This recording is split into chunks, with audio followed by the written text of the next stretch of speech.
Welcome to Books and Things. And tonight we are being treated by a lady who is a historic author. Not that she's historic, but she writes on history.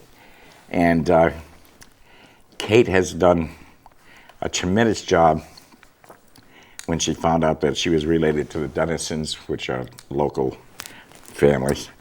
And she wrote this book, and it's called Forgotten Chapters.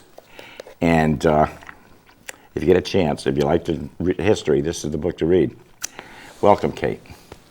Thank you. Dimancescu. It is a pleasure to be here. I'm so glad that we contacted each other because this is the book is just fantastic. I haven't read the whole thing. I've skimmed through it, and a lot of this stuff I'm a little familiar with, and especially some of the houses and things that you talk about. Because I grew up near the Denison Pequot Seapost. So, and near the Denison Homestead? In the homestead. I've been in there a couple of times. I know the people. But we'll proceed with your story. Now, before we leave the cover of the book, yes, I've got to tell you that this is a map which dates to 1675. It's from the Boston Public Library's map collection. So on the back here, it says A Map of New England by John Seller. It was done in England. And I chose the map because it's a map of the New England coastline right around the time the King Philip's War starts. Oh, wow. As you may or may not know, King Philip's War was the bloodiest war that America has been involved in to date. Also the briefest, lasted from just about a year, a little over a year. Huh. So that's why this map had very special meaning to me, and I'm so glad that I received permission to use it for the cover. That's a beautiful map. Incidentally, I want to hit on some of your past. You started writing stories when you were a child, and you loved history, genealogy. I like history and genealogy. I can't get past my grandfather. You say that now. Yeah. I thought the same thing. Yeah, and look what we've got. I don't even know how to spell my last name in Portuguese. Anyway, she began studying as a author in 1995. And is that when you started to write about a family? Yes. So what happened in 1995 is I was in middle school, 8th grade, and we were given an assignment to do a family genealogy. Okay. And we were given the assignment in September, and we had until about April or the beginning of May, if we really pushed it, to produce a family genealogy. Yeah. The internet was in its infancy, which meant going to libraries and looking at books like this. I wish I'd had Ancestry.com. I did not. Oh, yeah. So my father and I drove to Connecticut. My dad went to high school in Hartford, Connecticut. Now, not to interrupt, yes, but how did you know you were related to the Dennisons? So my great-grandmother had joined the Daughters of the American Revolution in 1923. She was a young mother living in Ohio. And in order to join the DAR, Daughters of the American Revolution, you have to prove your descent, blood relation, to a patriot who fought in the American Revolution. Okay. So she did that. So I had a starting point. I had a basic genealogy, and all the names were the same. They were all William Williams. Wow. Our family doesn't have much name diversity. So there were many William Williamses, and one of those was a fellow named Captain William Williams IV. He fought in the American Revolution. Huh. So through that, I was able to find out that I was a Dennison. His wife was a Dennison descendant. He married at 40 for the first time. He married at 40. He married a war widow. Her first husband had died, and so this was the first marriage for him, second marriage for her, and she brought children to the marriage. And luckily they got married because I would not be here. Yeah. Thank goodness. So coming back to how I came to write this book, my father and I drove down to Hartford, went to the Connecticut Historical Society. I didn't know what we were looking for because I made the assumption we'd find nothing. With a name like William Williams, I figured that was like Smith. How many records could there be? It was such a common name. Yeah. I was very wrong. My dad, as the Historical Society was closing, pulled a book off the shelf, opened it up, and there was a picture of a house in Ledyard. Oh, really? And he said, look, the house was built by William Williams. I think this is your ancestor. And I was like, Dad, what are the chances? Oh. I was, 14 years old. I was like, Dad, I don't think we could get that lucky. Yeah. We did. The next day we drove to Ledyard. My dad navigated some very amazingly beautiful back roads, pulled up in front of a house, and we will see a picture of that house later on. He knocked on the door. This is with no warning. There were no cell phones. We just literally knocked on the door. The couple who lived there took us through. They said, of course, you're a Williams. We have them all the time. Come on in. They were so gracious. It was a Mr. and Mrs. Brown who had owned the house since the 50s. Oh, wow. So my ancestors built the house that I saw about 1725 and lived in it until about 1845, 1850. So my ancestors owned the land, though, starting in the 1660s. So quite a long time to be in one spot. Yeah. And it was called Cider Hill Farm when my ancestors lived there. I lived in Legend for 30 years. Where is that? Town Farm Road. Oh, okay. So it's 49 Town Farm Road. It's now owned by a lovely family who are farming it again. Oh, good. And it happens to be a couple with the last name Williams. So it's Amanda and Dylan Williams. They have a CSA. Huh. It's Town Farm Organic. So the Okay. house went from being known as Cider Hill Farm when my ancestors were there Yeah. to Town Farm because it was where the town's poor were housed after my ancestors left. Okay. So as we're touring this historic home, a little light bulb went off in my head. I kid you not. I decided I was going to be an author. I'm 14 at the time. And that I was going to write about my ancestors who lived in the house. So that became this. I mean, the story of my ancestors became something far larger and far more amazing than Yeah. anything I'd anticipated. So that was the light bulb moment. Did you call your teacher and tell her what a mess she made? I did. I'm thinking, if I just had Ancestry.com, this wouldn't have happened. So it was all good. So that is how I came to be a writer. Well, that's cool. Because you've done other things, too. And writing has got to be more fun anyway. Oh, writing's amazing. And the people I get to meet, the places I get to see, it all makes it worth it. And how strange is it that you went to the Denison University? So when I applied to Denison, I did not know that there was a connection between Captain George Denison, who lived in Mystic, Connecticut, Yeah. and Denison University. So his direct descendant, so distant cousin of mine, a fellow named William S. Denison, gave money to the university in the 1840s, and the college was renamed in his honor. So it used to must be, be a I lot of believe, the money. Granville Seminary. I think it was about $10,000. It might have been more than that. Don't quote me on Yeah. that, but it was enough money that the school was renamed. He won't care. No, he won't. He's been gone from this earth for quite some time. So when I applied, I had no idea. I was like, that's a nice name. And it was only much later that I realized I was a Denison who went to Denison. Well, be dime. It was amazing, just a Yeah. fluke. There's no such thing as coincidences. True, you think it was meant to be? Oh, yeah. Yeah, absolutely. Because the coincidences, there's too many of them. It could be known as miracles. And then you got your master's degree in international relations from the University of Westminster in London. Yes, so I got 2 graduate degrees while I was in Wow. London. What made you go to London? I've loved English history. So when I thought I was going to be a writer, I thought, yes, I'd produce something like this book. I really thought that my passion was going to remain English history. I could tell you everything there was to know about Henry VIII and what he did to his wives and all the miserable things that cares? earlier This is kings more did. interesting. Yeah, so one of the reasons I went to London was to see what it was about, what it was like. Yeah. My father was born in England during the war to Romanian diplomatic parents. So we had family ties to London. And while I was there, this started. Wow. So there was no way to put the brakes on what this project became. So what did your father think of you running all over New England and every place chasing down the Denison name? He's so impressed. So my father went to the Hartford Public High School after coming from Morocco. My father was born in England. My grandfather was a diplomat, Romanian diplomat, and they ended up in Morocco after World War II. And my father immigrated to the States when he was 13.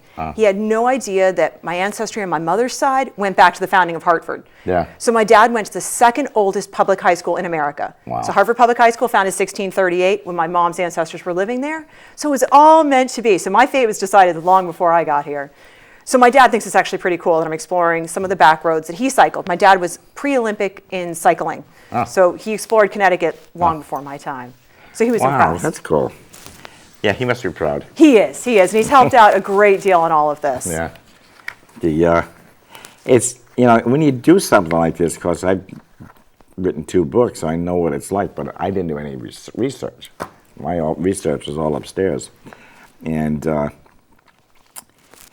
now, prior to writing the book, you were a managing editor of the International Tax Law. Wow. I was, so it was an incredible responsibility to have. I dealt with Eurasia and the former Soviet Union, so countries like the Republic of Georgia, Azerbaijan, the Republic of Moldova. And so I was receiving material from people who were based in those countries who were helping other companies, or helping companies mainly in the US, do international business. It was phenomenal. Challenging by far because a lot of those countries go through tumultuous times and you still have to put out a newsletter. So you apologize to the people who are stuck in the midst of a revolution for asking them to produce something and you say, when can we make it happen? And that could be months down the line when things settle down. So every day was a new adventure. Oh, It's wow. not like this where the history has happened. I was dealing with people who were watching history happen. That was amazing. Yeah. It really was. So it's a little calmer doing history that's already happened. Oh, yeah, absolutely. Do you have your book in the Denison Homestead? I do. It is in the Dennison homestead. Oh, good. And last I knew, it was also in the Joshua Hempstead house Good. in their gift shop in New London. Yeah. Because Joshua Hempstead is also an ancestor. Yes, I read that. So Joshua Hempstead is known for keeping a diary from 1711 until right before his death in 1758. Yeah, there weren't that many people. Do you think there's a lot of incest going around with all these families are all interlocked? Yeah. Well, actually, so my mom's side of the family, both my maternal grandparents had deep roots in New England. My grandmother's side of the family, out of Oyster Bay, Long Island. Excuse me. It was all first cousins getting married. Wow. For hundreds of years. That was close. It was very close. They don't think they left the house. It's all right, though. It's okay. So that was the Townsend, Wright, Underhill, Feek side of the family. Oh. So if you watch this show Turn, it was on AMC and it was Yeah, about the American yeah. Revolution. That's where my ancestors were during the American Revolution. Oh, wow. And we're still figuring out which side they favored because one of my ancestors is a British soldier. Oh, wow. Oh, yes. So he married into the Townsend family. So we're not sure yet who they supported, at least my particular branch. Yeah. That'll be another book. That's fantastic. Because, as I was saying, I can go back to my grandfather, because I'm second generation in the in America. Yes, and I'm second generation on my dad's side. Yeah, Or first generation, excuse me, I'm first generation on my dad's side. yeah, because my parents were born here. Everybody else was born in Portugal. Oh, fantastic. Yeah, I'm not going to get to Portugal. I was just going to ask. Yeah, no, I'd love to, but my uncle used to know everybody over there, and then I used to say, tell me who they are so I can contact them. Oh, no, you're not interested in that. Yeah, so I never found out. But it's interesting. I've got to go into one of the geology groups and see what I can find out. You can also hire researchers. The New England Historic Genealogical Society, based in Boston, Yeah. they have an amazing team of researchers who have just broken through so many brick walls for me. Really? So if you're not able to go to these places, which a lot of people are not, you can have people assist you.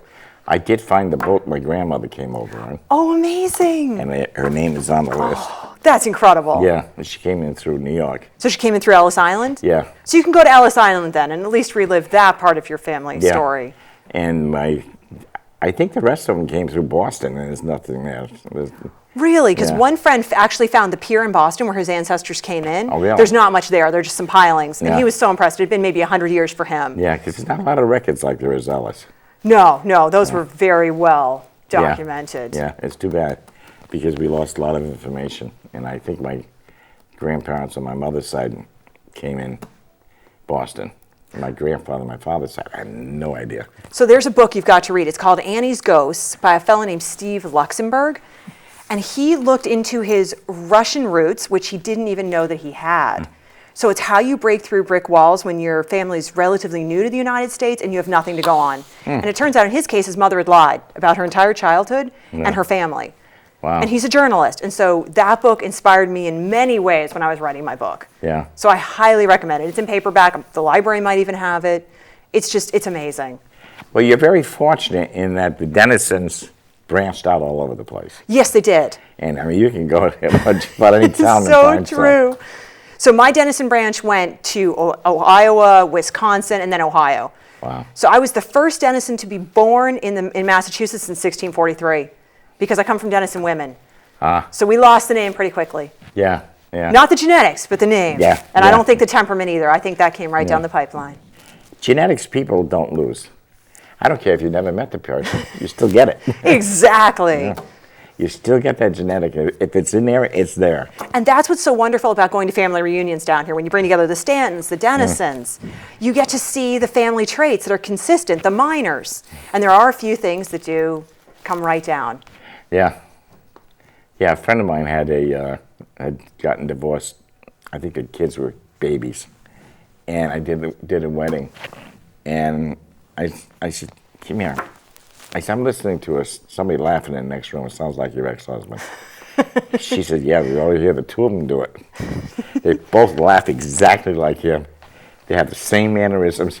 And these kids have never seen their father. Really? Yeah. That's the amazing thing. You feel really special until you go to one of these family reunions, and then you don't feel special anymore. No, because you act just like they do. Yeah, they're the same interests, maybe the same laugh, a lot of similar looks. Yeah. So it's like coming home. Going to these reunions is really like coming home.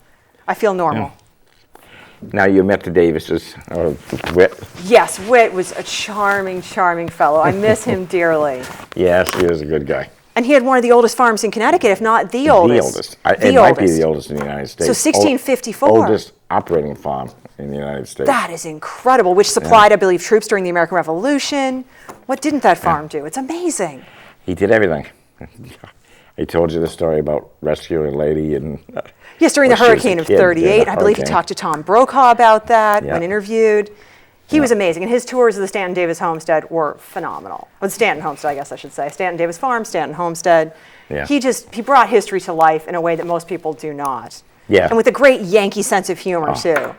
He's the last of a kind. He really was. And he lived to be, what, 91? 93? I hope those genetics came down the pipeline. I'm keeping my fingers crossed. Yeah. Now, Whit was every bit a farmer. He never left the farm. No vacations or anything. Just, he was there. That was his life, was the farm. And he loved that land. Oh, yeah. Oh, yeah. And he's got a lot out of it. That's true. And it's so amazing that it hasn't been developed when you think what it would be worth. It's so wonderful that so much of it's been conserved. No, he won't let it. Beautiful. And his son is running it now, Larry, and he's taking care of it. But he's got it tied up so nobody can buy it and develop it. That makes me happy. It's just one of the most beautiful places in all of New London County. It's gorgeous. It's incredible, and its history. And every part of it is different. He's got the salt marsh, he's got other marshes, and it's just every bit of the farm has different places they can grow things, and it's an amazing farm. But anyway, so you met all the local denizens. I did. Met a lot of local Stantons, a lot of miners. Fred Burdick, the town historian for Stonington, has been an amazing help. We're related through many different family lines, and he knows where everything is. Yeah. So if I have a question, I call Fred. Yeah. He and Evelyn, his wife, have been remarkable. Yeah, he's got it all. He knows it all. He does. Yes. And the I'm trying to think, because I don't even know that much about the Dennisons myself, except, like I said, when I used to be a kid, I'd go. So the amazing thing to know about George Dennison is he came with his family in 1631. So the Mass Bay Colony, what is now Massachusetts, brand new, 1 year old. Yeah. Governor Winthrop is in charge. George is a teenager, well, going to be a teenager, I should say. He's probably about 11 or 12 when he comes, because there's some discrepancy as to when exactly he was born.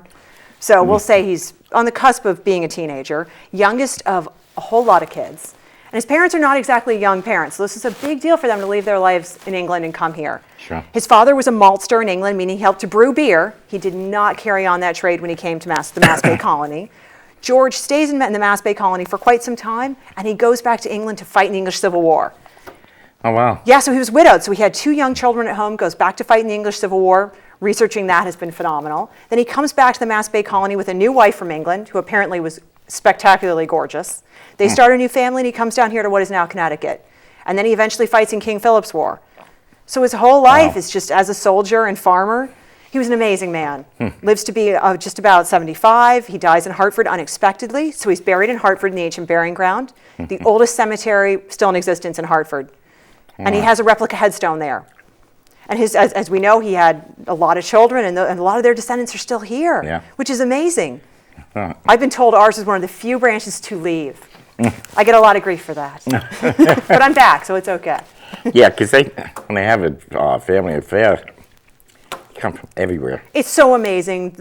Truly, it's incredible how inspiring the Dennison legacy is. The fact that so much of his original land has been saved. Yeah. And the homestead's beautiful, and there's so many great events going on. I think they're going to have a Halloween event coming up. Are they? Yeah. So that's something to look into. And the farmer's market's wonderful. Yeah. And so I really carry a lot of pride in being a Dennison. That's great. It really is. I think George, of all the ancestors, not to play favorites, but I think George is right up there. I do. Well, you would know. Just a little bit. Now, how did the Dennisons end up with all the land in Mystic? He was given grants. Oh, okay. So early on, and then he might have purchased some more land, and he was given grants by Native Americans.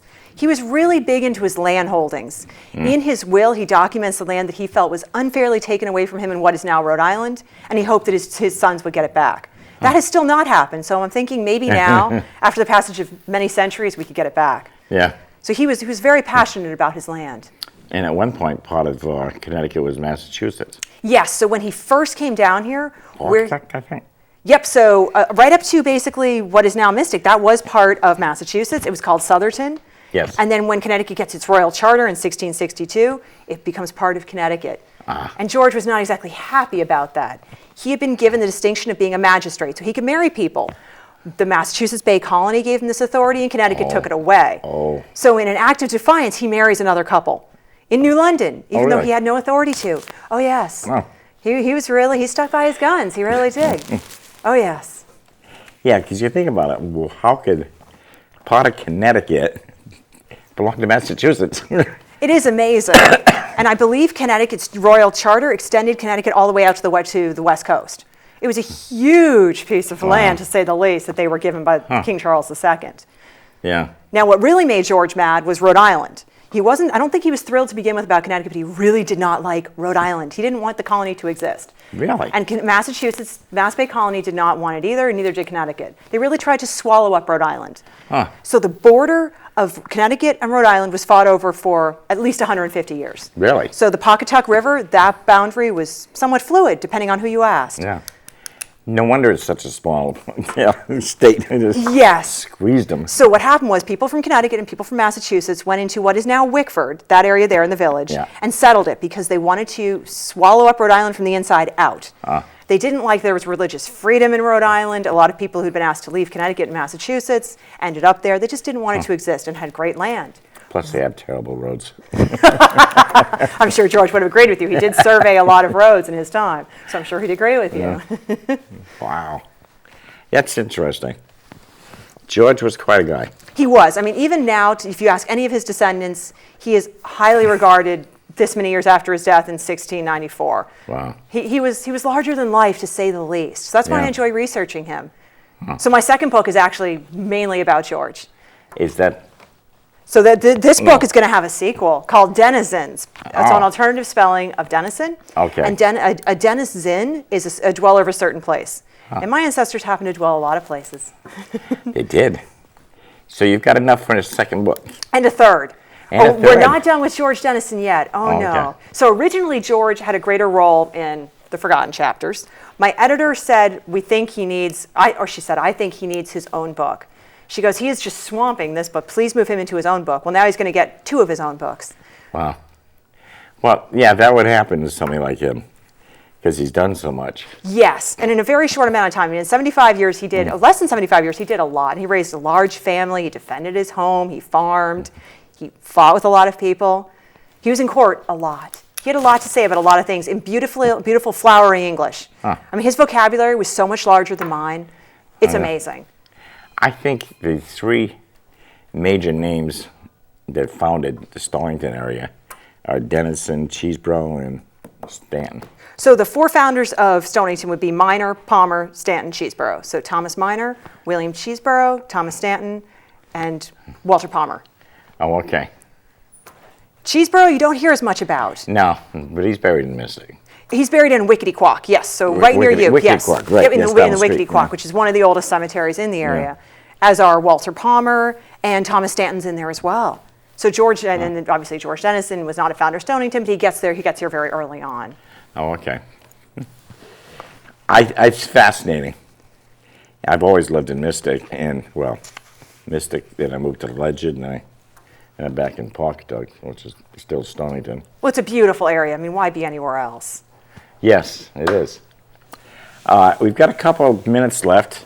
Yes. How about if we show some pictures? I would love to. So these are going to be pictures of homes my ancestors lived in, and there was a lot of history made within these walls. If they could talk, I'm sure they'd tell far richer stories than what I have told Don't here. you wish you could go back in time and put some microphones in there? I do. I would love to. So the first picture we're looking at, this picture was taken by Emily McGatt Lee, Northwestern Connecticut-based photographer, and this is the Joshua Hempstead house. Oh, okay. One half of it was built in 1678. The other half was built in 1728. So I literally come from that whole house.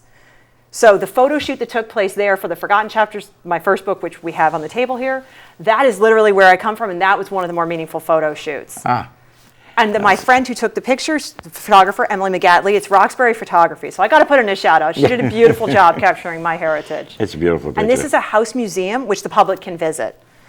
So it's open for tours seasonally, and it's just a beautiful place. And this is where Joshua Hempstead wrote his diary. Oh, really? Yes, which you can read. The New London County Historical Society has transcribed it, so it's wonderful. Wow. And then the next picture we're going to see, this is Plymouth Plantation. So my earliest roots here in New England were via Mayflower passengers, John Alden and Priscilla Mullins. So if you're familiar with the poem, The Courtship of Miles Standish, those are my ancestors, and I like to think we got the girl. I'm sorry, Miles Standish and your descendants, but we got the girl. I take great pride in that. So we're looking at the street in Plymouth Plantation, where homes circa about 1627 are represented. So theoretically, this is what my ancestors' home looked like in Plymouth. Oh, I'll be darned. My father was born in Plymouth. Was he really? Oh, Plymouth is gorgeous. And we're coming up on the 400th anniversary of the Pilgrim's arrival. You haven't been to Plymouth? No. Oh, you got to go. It's an easy drive, and it's beautiful all year round. I'd have to find a big rock. Is there one? Oh, yes, Plymouth Rock. Yeah. Now, I've got to say, while we're on the subject of Plymouth, the Mayflower 2 is coming back to Mystic Seaport, and it will be here for something like 30 months until it goes back to Plymouth for the 400th anniversary. I have to get down and look at it this time. Oh, it's amazing. And what you've got to take in is how small that ship is for 102 people of all ages, including pregnant women. It is tiny. So look at it when it's in the dry dock. They never knew how to build big boats. Well, it was a merchant ship. It wasn't supposed to carry passengers. So you think of 1620, the people brave enough to come over. It's amazing. And this little tiny toy. I'm just amazed my ancestors can't have a ship that small. And then the next picture we're going to look at, this is the house that inspired me to be a writer. This is 49 Town Farm Road in Ledyard, Connecticut. This is the Williams homestead, built around 1725, the earliest parts. This is what the house looked like in 1995 when I saw it. It looks amazing now, so I wanted everyone to see what it looks like when I first saw it, the day that I was, this is the day that I was inspired to be a writer. So that's where I come from. Most of my roots, my Denison roots, Stanton, all of them come through this side of my family. Wow. And my ancestors are buried very close to the house in a family burial ground, which is wonderful, and it's been well taken care of by the Ledyard VFW. One more picture or a couple more pictures to quickly look at. Yeah. This is the Captain John F. Appleman house on Gravel Street in Mystic. And then the last picture we're going to look at is his son-in-law's house. This is the Daniel Rossiter Williams house, also on Gravel Street in Mystic. I've seen those two houses. Both private residences. Yeah. Wow. That's great. We've covered a lot of history in a short amount of time. We did. History in a nutshell. And I got a couple of announcements to make. First of all, I wish you luck with your book. Well, thank you. I appreciate it. Tonight, the VFW is serving chowder and clam fritters, free with the purchase of a beverage. And tomorrow, they're having lunch. Lynn is back to work and having lunch every week. And thank you for watching. And you can email me at santostom@comcast.net. And let me know what you'd like to see, how you like the show. Appreciate anything you do. You should be reading. Cuddle up with a good book. Cold nights are coming. See you next time. And this is the one for you. Thank you for coming. Thank you. It was a pleasure.